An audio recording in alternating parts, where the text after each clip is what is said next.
पहले क्या करें बताओ, तुम बताओ, क्वेश्चंस करें या कपल समझे? कपल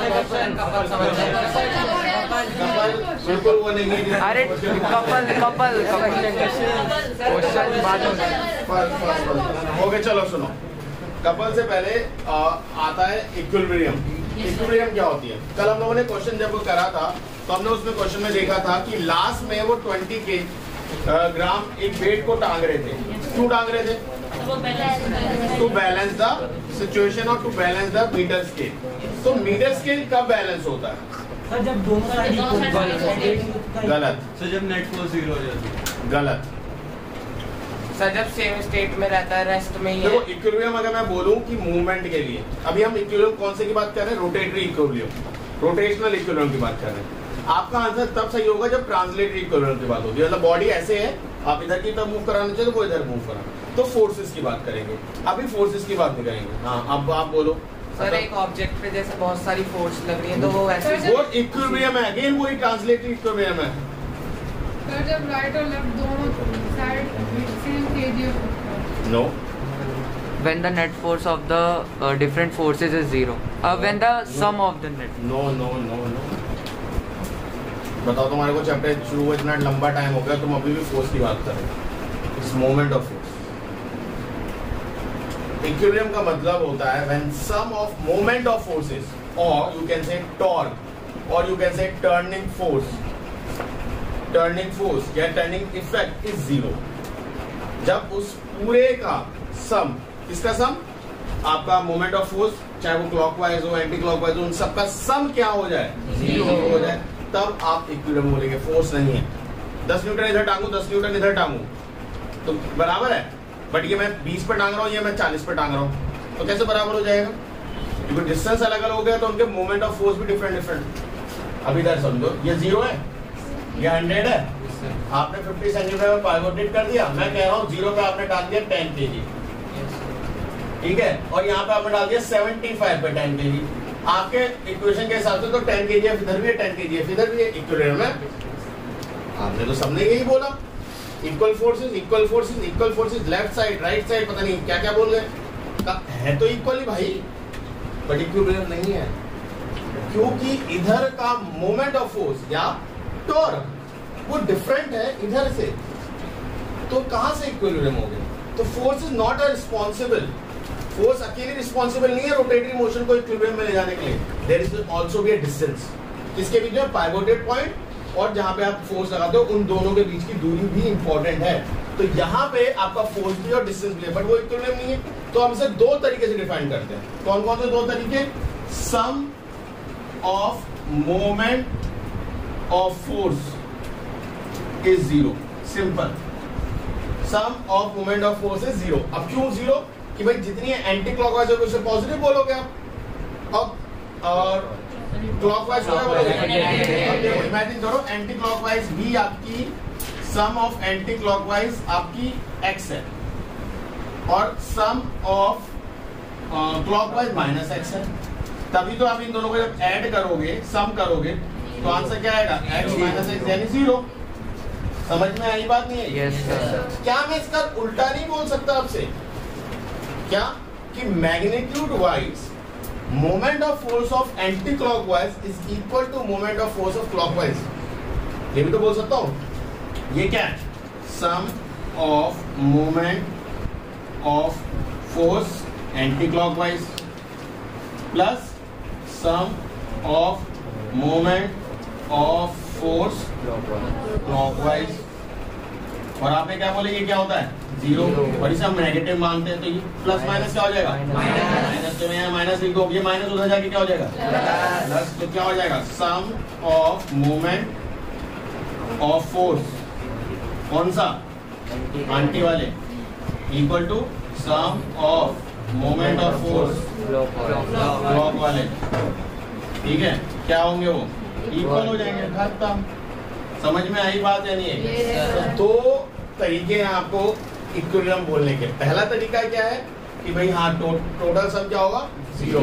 तो उसमें आप साइन को इंक्लूड कर रहे हो, ध्यान दो, उसमें आप साइन इंक्लूड कर रहे हो। अगर आपने साइन इंक्लूड नहीं करा तो ये नेगेटिव कभी नहीं होगा, और अगर ये नेगेटिव नहीं होगा तो इन दोनों का सम तो 0 हो ही नहीं सकता, ठीक है।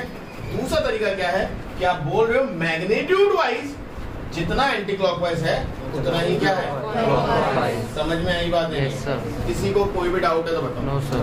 अब ये तो बात हो गई हमारी इक्विलिब्रियम की। इक्विलिब्रियम होता है जब दोनों तरफ का बराबर होता है। दो तरफ के इक्विलिब्रियम होते हैं, एक होता है डायनेमिक इक्विलिब्रियम और एक होता है स्टैटिक इक्विलिब्रियम। डायनेमिक इक्विलिब्रियम वो इक्विलिब्रियम होता है जो मूव कर रहा हो और स्टैटिक इक्विलिब्रियम जो अभी जैसे हम बात करें, ये देखो ये रोटेटरी में भी हो सकता है और ये आपका ट्रांसलेटरी में हो सकता है। फॉर एग्जांपल मैं बात करूं, हमारे अर्थ चारों तरफ घूम रही है सन के, ठीक है, बट वो स्टेबल है, वो जो उसे एक पाथ दिया हुआ है वो उसी के इर्द गिर्द घूम रही है। तो कौन सा इक्विलिब्रियम है वो? कौन सा इक्विलिब्रियम है? डायनेमिक। पक्का? पक्का? बताओ क्या है? डायनेमिक। तो मूवमेंट हो रहा है, स्टैटिक थोड़ी है। बट आप अगर एक प्लेटफॉर्म पे खड़े हो जाते हो तो आपका वेट नीचे लग रहा है और प्लेटफॉर्म या जिस भी जगह पे खड़े हो वो आप पे फोर्स लगा रहा है, तो वो दोनों फोर्सेस एक दूसरे के बराबर हैं। आपको भी कोई फोर्स महसूस नहीं हो रही, जमीन को फोर्स महसूस हो रही, तो आप दोनों की फोर्सेस कैंसिल हो गई, आप मूव भी नहीं कर रहे। तो ये कौन सा इक्विलिब्रियम है? अब ये ट्रांसलेटरी में तो बड़े मजे में समझ में आता है। बात करते हैं हम आपके इसकी, तो इन्हें अनस्टेबल इक्विलिब्रियम और स्टेबल इक्विलिब्रियम में भी कैटेगराइज करते हैं। अब स्टेबल और अनस्टेबल इक्विलिब्रियम को समझते हैं क्या। मान लो ये इलेक्ट्रिक फील्ड थी। कौन सी फील्ड है भैया? Electric field. इलेक्ट्रिक फील्ड कहां से कहां जाती है? Positive negative, negative to positive, positive to negative. कहां से कहां जाती है? Positive to negative. Very good. तो ये पॉजिटिव है मान लेते हैं और ये नेगेटिव। ये बहुत बड़े बड़े सोर्स है, ठीक है। आपने इनके बीच में एक झूला लगा दिया जो यहां से पाइवोटेड है, यहां से क्या है? पाइवोटेड। वो पाइवोटेड है। अब ध्यान से इस चीज को समझना, ये आगे चल के 12th क्लास में बड़ा यूज होने वाला है। आपने एक जगह यहाँ पॉजिटिव लगाया, क्या लगाया? पॉजिटिव। और यहाँ क्या लगाया? नेगेटिव। मान लो आपने पैदा कर दिया और लगा दिए, एक पॉजिटिव बना दिया, दूसरा नेगेटिव बना दिया, समझ में आया? और ये एक दूसरे में मर्ज नहीं हो सकते। ऐसे को बोलते हैं डायपोल। क्या बोलते हैं? डायपोल। क्या बोलते हैं? डायपोल। मतलब अब कोई मन में किसी और बात होता है, सर ये एक ही बॉडी है, मैं कहूँगा हाँ। आप कहोगे सर ये पॉजिटिव है ये नेगेटिव है, मैं कहूँगा हाँ। सर ये मिल क्यों नहीं रहे? हमने तो क्या पढ़ा है फिजिक्स में, भाई positive negative attract each other, तो मिल जाने चाहिए। सर मिल क्यों नहीं रहे? बट ये स्पेशल केस होता है which is called dipole movement. आप लोगों ने अभी केमिस्ट्री में भी शायद आप पढ़ोगे, वाटर में भी डायपोल मूवमेंट बन जाता है, HOH। ये स्लाइटली नेगेटिव हो जाते हैं, स्लाइटली पॉजिटिव हो जाते हैं because of some electronegativity difference, ठीक है। ये आप पढ़ेंगे। तो ये भी क्या बनाते हैं? डायपोल। अब ये मर्ज, ये ओवरऑल न्यूट्रल है बट इसमें थोड़ा बहुत डेवलप होता है। उसी चीज का एक एडवांस वर्जन है ये भी, कि यहाँ पे आपने पॉजिटिव बनाए, यहाँ पे नेगेटिव बनाए, और जब आपने बनाए तो ये दोबारा से मिल नहीं सकते। आप सेल के अंदर ही, एक सेल में पॉजिटिव और नेगेटिव होता है नहीं होता है? सेल के अंदर ही होता है ना, मिलता क्यों नहीं? सेल डिस्चार्ज क्यों नहीं हो जाता? क्योंकि इलेक्ट्रोलाइट ही उन्हें अलग करता है। तो वैसे ही चीज किसी भी तरीके से हमने इन्हें अलग करा तो ये अलग हैं। अभी फिलहाल आपको मन में बस ये सोचना है ये अलग हैं, ये मर्ज नहीं हो सकते। पॉजिटिव नेगेटिव दोबारा जुड़ के न्यूट्रल नहीं बना सकते। इतनी बात समझ में आई? Yes sir. अब ध्यान दो, सुनो। पॉजिटिव इस पॉजिटिव पे कैसी फोर्स लगा रहा हूँ? रिपेल। ऐसे बहुत मारूंगा ऐसे वाला। और ये नेगेटिव इस नेगेटिव से क्या कर रहा हूँ? ये भी रिपेल मार रहा हूँ। ये पॉजिटिव पे ये नेगेटिव कैसी फोर्स लगा रहा हूँ? अब सिर्फ हम इस चार्ज के ऊपर बात देखते हैं और इन दो का नीचे समझते हैं पहले। ये पॉजिटिव इस पॉजिटिव को क्या चाहता है? ये नेगेटिव भी पॉजिटिव के साथ क्या करता है? आ जाए। तो इसकी तरफ से फोर्स क्या है? लेफ्ट टू राइट या राइट टू लेफ्ट? इसकी तरफ से लेफ्ट टू राइट। ये बताना मांग रहा है ना, रिपेल कर रहा है, तो ये लेफ्ट टू राइट। चलिए, ये force from positive, force from negative इसके लिए कहाँ होगी? नेगेटिव पॉजिटिव पे फोर्स कह रहा होगा दूर भाग। मतलब क्या भांग के गोले पी के आवाज से दे रहे हो? अरे मेरे भाई, मैंने तुम्हारे लिए राइट हो जाता है, कभी लेफ्ट हो जाता है, कुछ भी चलता है। ये अपने हिसाब से चल रहा है, मॉडलिंग कर रहा है क्या हाथ तुम्हारा? ये पोलियो वोलियो है किसी भाई? ये पॉजिटिव और ये नेगेटिव अट्रैक्ट ही करेंगे, ये इसे अपनी तरफ खींचेंगे तो मेरे हिसाब से तो लेफ्ट टू राइट होना चाहिए, बट आधे बच्चे जो भांग के गोले में नशे में थे वो राइट टू लेफ्ट। भाई होली बीते हुए टाइम हो गया है, आ जाओ नशे से बाहर, ठीक है। तो ये राइट टू लेफ्ट होगा, है या लेफ्ट टू राइट? तो इसकी वजह से भी एक फोर्स कहाँ पड़ रहा है, लेफ्ट टू राइट। इसके अंदर नेगेटिव चार्ज किस पे, अभी हम किसकी बात कर रहे थे? अब इसका अभी इमेजिन करो ये ऐसा है, ये फोर्स लगा रहा होगा ऐसे, बट ये फोर्स कहाँ लग रही है? हाँ? ये फोर्स इस पे तो लग रही होगी एग्जैक्टली ऐसे, इस ऐसे, और यहीं पे क्या है, एक्सिस। यही एक्सिस भी है, मान लो ये एक्सिस है, ये ऐसे ऐसे घूम सकता था, बट मैं फोर्स ऐसे लगा रहा हूँ, ये तो उखड़ जाएगा ना, उखड़ के मूव होगा, रोटेट तो नहीं होगा, क्योंकि आप फोर्स कहाँ लगा रहे हो, एक्सिस पे लगा रहे हो, तो ये मूवमेंट तो नहीं दे पाएगा। बट इमेजिन कि अगर मैंने हल्का सा भी ऊपर नीचे कर दिया तो एक एंगल बन जाएगा।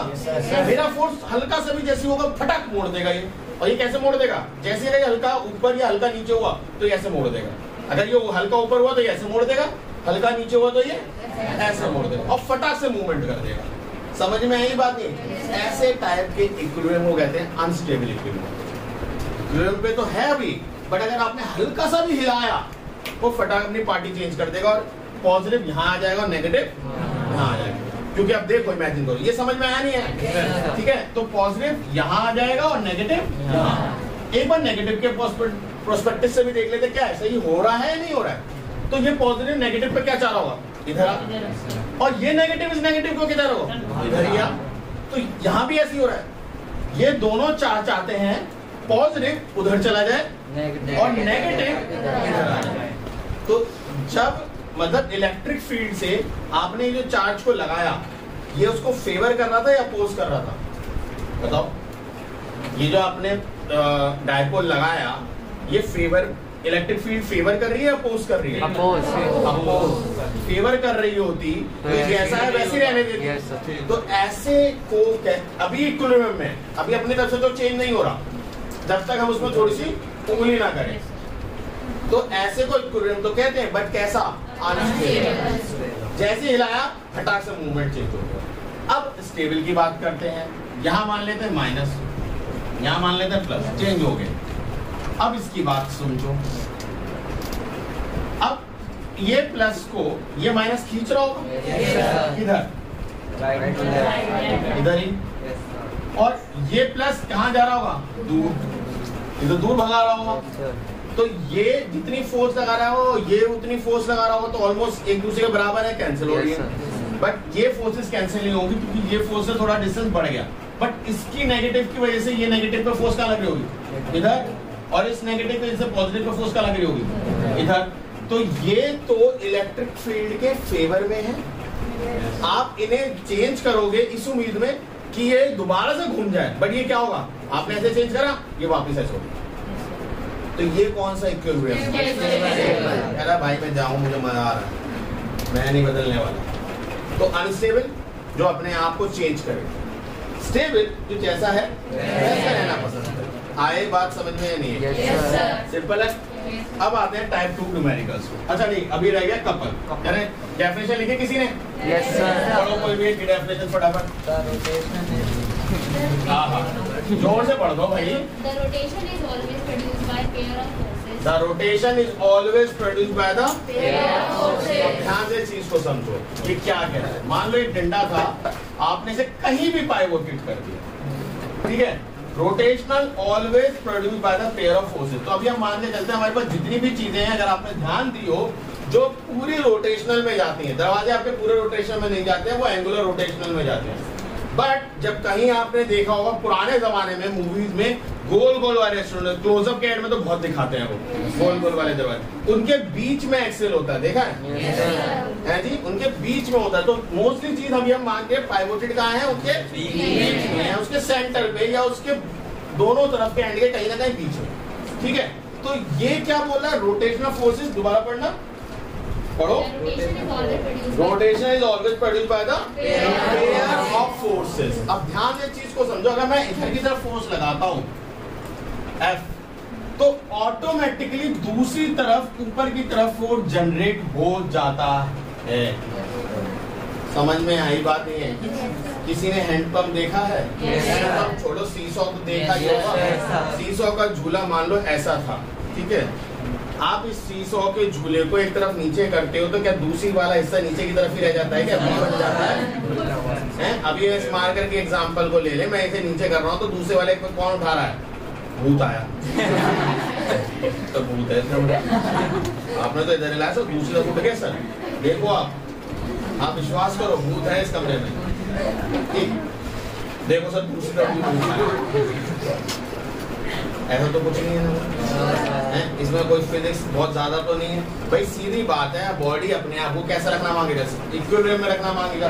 जब आप एक तरफ फोर्स लगा रहे हो तो दूसरी तरफ बॉडी इंट्रोड्यूस इतनी फोर्स लगता है, ये हमने पढ़े हैं कि भाई क्योंकि वो भी फोर्स लगाएगा ऊपर की तरफ, क्योंकि उसे क्या रखना है? अपने अलाइनमेंट को सीधा रखना है। अब यही सेम चीज एक काम करना, जो रिजिड बॉडी है ये आपको उसी में देखने को मिलेगा। आप वो ले लो रबर बैंड, रबर बैंड को ऐसे पकड़ लेना, ठीक है, ऐसे लटकी रहेगी दोनों तरफ मस्त मस्त। एक वाले हिस्से को ऐसे उठाना तो दूसरा वाला हिस्सा है वो लटक जाएगा, बट ये सिर्फ रिजिड बॉडी में देखने को तो मिलता है। क्यों? क्योंकि बॉडी की स्ट्रेंथ, बॉडी की रिजिडिटी उसको अलाउ नहीं करती कि वो इतना फ्लेक्सिबल हो या अपने शेप को क्या करे, चेंज करे। तो आप जब एक तरफ फोर्स लगाते हो तो ऑटोमेटिकली बॉडी दूसरी तरफ फोर्स को जनरेट करती है, इतनी फोर्स जितनी आपने इधर लगाई। इतनी बात समझ में आई? आपने नल खोला है कभी? नल पे एक तरफ ही फोर्स लगाना तो दूसरी तरफ खुलता नहीं है क्या भैया? नल में ऐसे टूटी होती है, आप अंगूठा पकड़ते हो एक तरफ और उंगली से दूसरी तरफ फोर्स लगाते हो। अगर आपने कभी ध्यान दिया हो, आज जब खोलो तो ध्यान देना, आप ऐसे नहीं करते चारों उंगली से ऐसे फोर्स लगा रहे हो, नींबू नहीं घुमा रहे हो वहाँ पे, हाँ निमोड़ा निमोड़ा निमोड़ा, ये नहीं हो रहा वहाँ पे। आप पकड़ते हो अंगूठे को ऐसे फिक्स करके और उंगलियां घुमाते हो दूसरी तरफ फोर्स लगाने में, ठीक है। तो इधर की तरफ कौन फोर्स लगा रहा है? वो खुद घूम रहा है। कभी किसी के घर में देखा है वो जो टूटी है या वो नल है वो बड़े शॉर्ट से एक तरफ से घुमाओ ऐसे मुड़ जाए वो, तो वैसे खुलेगा कैसे? ये एक तरफ से वो सारा मुड़ के दूसरी तरफ का वैसे ही ऐसा तो नहीं होता। तो आपने एक तरफ फोर्स लगाई तो दूसरी तरफ फोर्स ऑटोमेटिकली जनरेट हो गई, या आपने खुद लगाई, तो इसी की वजह से क्या हुआ? रोटेशन। अब ध्यान से एक चीज को समझो, ये फोर्स कैसा मोशन दे रहा है? वो फोर्स कौन सा फोर्स दे रहा है?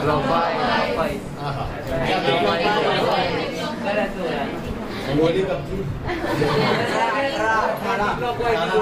टाइम हो गया बच्चे, कल सबका टेस्ट होगा, सबकी फूक मांगे जो जो बिना नशे के होगा वही एंटर करेगा, नशे वाले लोग वापस जाएंगे, ठीक है। ये क्लॉकवाइज है, ये क्लॉकवाइज। नशा कैसा है भाई? एकदम उतर जाता है, एंटी क्लॉकवाइज है ये भी।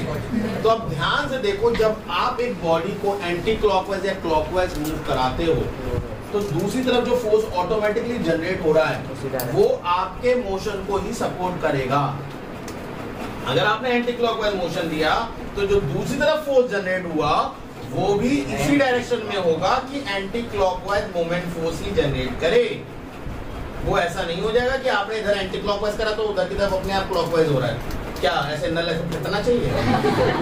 संतरे थोड़ी फट रहे हैं और जो भी फट रहा है, समझ में आ रहा है? तो आप अगर एंटी क्लॉकवाइज दे रहे हो तो इधर की तरफ से फोर्स आपने नीचे लगाया तो एंटी क्लॉकवाइज मोशन को सपोर्ट करने के लिए दूसरी तरफ फोर्स का लगेगा ऊपर, जिससे वो भी एंटी क्लॉकवाइज को ही सपोर्ट करे। समझ में आई बात है? अब ए ओ बी मान लेते हैं, सिंपल, हम कोई भी नोटेशन लेना। तो इधर की तरफ हम क्या बोलते हैं भाई, बॉडी को एक तरफ इसका मोमेंट ऑफ फोर्स होना चाहिए। तो अभी फिलहाल के लिए एंटी क्लॉकवाइज है, तो सम ऑफ मोमेंट ऑफ फोर्स, ये बोलते नहीं बोलते हैं। अभी फिलहाल इस एग्जांपल के लिए हमारे पास क्या है? Anti clockwise. क्या है? Anti clockwise. क्या है? Force into distance, force F, distance कितना है? ए प्लस ये भी तो है भाई, ये कितना है? फोर्स इनटू दोनों तरफ फोर्स कॉमन है। अब यहां से फोर्स चला गया तो क्या बचा? ए ओ प्लस ए ओ। हाँ ये समझदार तो ये तो होता है, ये नाम में कॉमन भी ले लेते हैं भाई। ए ओ नाम है, यहाँ से यहाँ तक का नोटेशन, तो उसमें कॉमन ले लेता है। AO से डिस्टेंस और OB से डिस्टेंस को जब आप ऐड करोगे तो टोटल डिस्टेंस कितना हो जाएगा? AB। तो F into AB, तो क्या होता है? Force on either side into length of object या लेंथ ऑफ जो भी आपने चीज में कर रहे हो, रोटेशनल मोशन लगा रहे हो। क्लियर है? कॉपी करो। तू देखो टाइप 2 के लिए पहले क्वेश्चन लिख लो, फटाफट लिखो। A uniform meter scale, a uniform meter scale weight, a uniform meter scale of weight of mass, not weight. A uniform meter scale of mass 10 gram. A uniform meter scale of mass 10 gram, pivoted at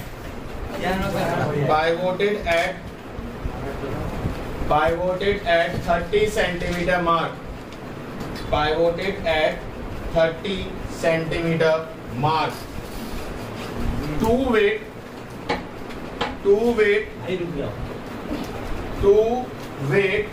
10 gram and 5 gram. Two weight 10 gram. Two weight TWO वाला 2, TO वाला 2 नहीं, two weight TWO 2. Two weight 10 gram and 5 gram are at position 5 centimeter and 5 centimeter and 60 centimeter. 5 centimeter and 60 centimeter respectively.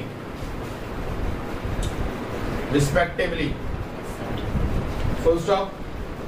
Find first part net moment of force. Find first part net moment of force. लिख लिया? Second part, where we apply 10 Newton force to balance the situation. कि 10 gram force कर दो, Newton है तो 10 gram force to balance the above situation. Balance the read करो. Uniform metre scale मतलब बराबर है. तो इसका अगर यूनिफॉर्म मीटर स्केल नहीं होगा तो आपका जो सेंटर ऑफ मास है उसका यानी मीटर स्केल का जो मास है आप 50 पे नहीं बना सकते. यूनिफॉर्म का मतलब ही ये होता है कि सारा मास बराबर डिवाइडेड है तो आपका सारा वेट कहाँ आ जाएगा? उसके सेंटर पे. तो कितना दे रखा है? तो आप 10 ग्राम कहाँ डालेंगे? 50 पे. अभी तक हमने फर्स्ट टाइम में क्या पढ़ा था? पाइवोटेड कहाँ पे होता है? 50 पे. तो उसके वेट बनाओ या ना बनाओ कोई फर्क नहीं पड़ने वाला. क्योंकि क्यों नहीं पड़ेगा? रीजन कोई बता सकता है मुझे? वाह क्या हाल है. क्योंकि सर हम अज्यूम करते हैं सारा मास एक बॉडी का उसके सेंटर पे होता है.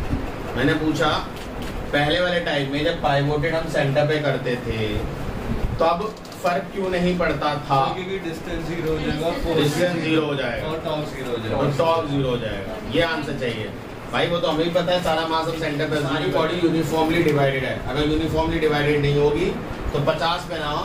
अगर इधर की तरफ वेट ज्यादा है, थोड़ा मोटा स्केल है तो इधर 40 के आसपास होगा. 40 से 50 के बीच में. अगर थोड़ा भारी इधर की तरफ है यानी मोटा बना दिया, लंबा बना दिया थोड़ा सा, तो 50 से 60 या उससे जो भी आगे जाना हो आगे जाएगा. तो भाई छोटी छोटी बारीकियां इनको पकड़ के रखो. अगर लूज गोल हो जाएगा. बताओ आगे पढ़ बेटा. Pivoted at 30 centimetre. तो पाइवोटेड 30 सेंटीमीटर में कर दिया. फिर उसके बाद क्या कह रहा है question? 2 weight 10 gram and 5 gram. 10 gram and 5 ग्राम. अब क्या लिखना है? 10 ग्राम एंड 5 ग्राम ऐसे लिख लिया करो. आगे are at position of 5 centimetre. 5 centimetre पे और 60 सेंटीमीटर पे रिस्पेक्टिवली लिखा है. मतलब ये इसका है और ये इसका है. रिस्पेक्टिवली वर्ड का मतलब ही यही होता है. ठीक है.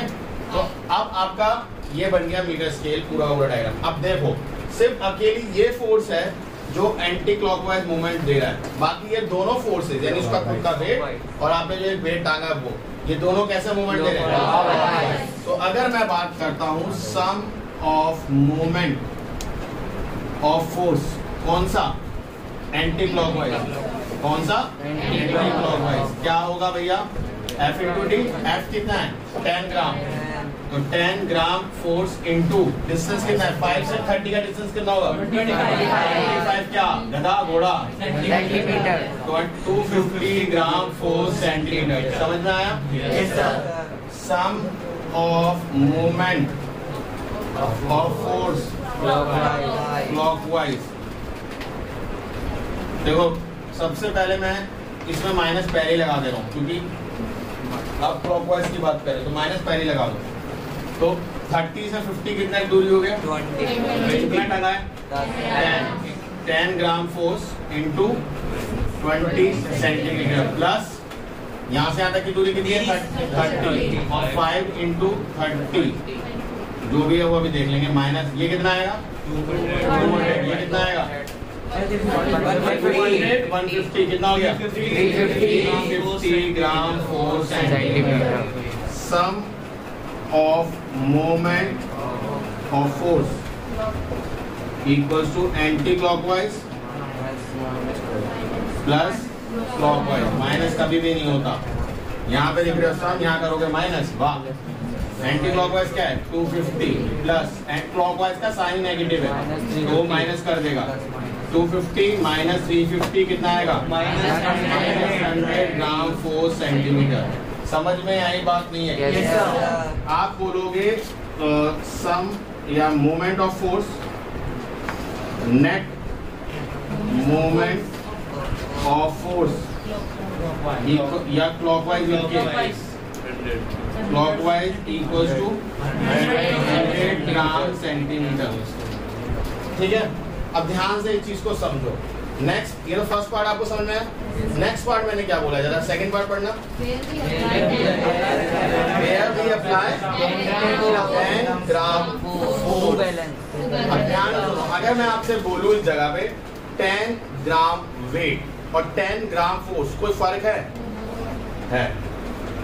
अब ये चीज समझना अगर आप वेट को हैंग कर रहे हो तो वो ये वाला हिस्सा भारी है क्लॉकवाइज या एंटी क्लॉकवाइज भारी है क्लॉकवाइज ये वाला हिस्सा भारी है तो वेट तो ऑटोमेटिकली पाइवोटेड पॉइंट से लेफ्ट में ही टंगेगा समझ में आई बात ये तो अगर वेट टांगने की बात है तो लेफ्ट में ही होगी बुद्धि चल रही है नहीं चल रही है तो अगर मैं इस क्वेश्चन में आपसे बोल देता हूं कि where we hang 10 gram weight to balance the above situation तो आप लेफ्ट साइड में वेट टांगेंगे आपका डिस्टेंस आपको पता नहीं तो मान लेते हैं वो एक्स है तो आपका फोर्स क्या होगा 10 gram force at X moment of force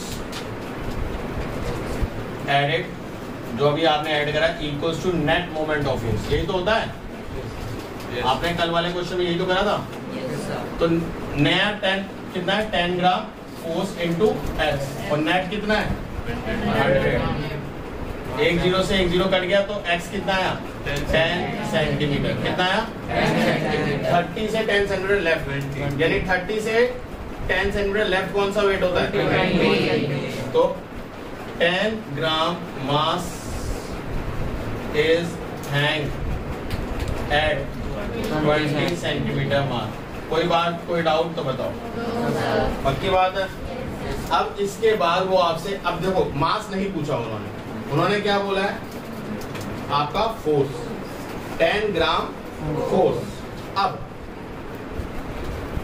इसमें दो मेथड होंगे या दो पार्ट होंगे फर्स्ट कंडीशन पार्ट नहीं first condition force 10 gram force eight downward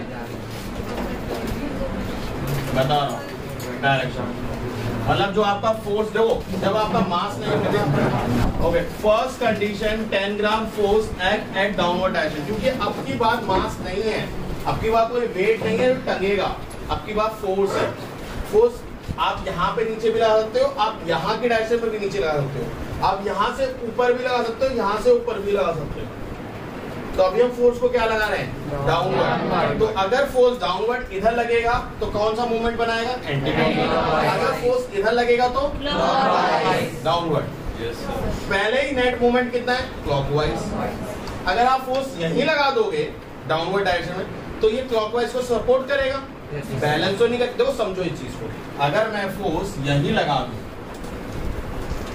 तो ये तो clockwise net clockwise moment of force को क्या करेगा, सपोर्ट करेगा, उसको अगेंस्ट थोड़ी करेगा, उसे बैलेंस थोड़ी कर रहा है, वो उसे क्या कर रहा है, सपोर्ट कर रहा है। तो ये अजम्पशन हमारा सही है? नहीं, ये रॉन्ग है। बट अगर मैं फोर्स को इधर लगा दूं तो x दूरी पे, तो ये सब अपोज करेगा और उसको बैलेंस करने की कोशिश करेगा, और वही ये बैलेंस की कंडीशन। तो इसमें जो आप करोगे पार्ट वो यही है। तो 10 ग्राम मास टांगना या डाउनवर्ड डायरेक्शन में फोर्स लगाना एक ही बात होती है। समझ में आया नहीं है? अब फोर्स है तो अपवर्ड भी तो लग सकती थी, फोर्स है तो अपवर्ड भी लग सकती है, यदि समझो। तो सेकंड कंडीशन क्या हो जाएगी इसकी,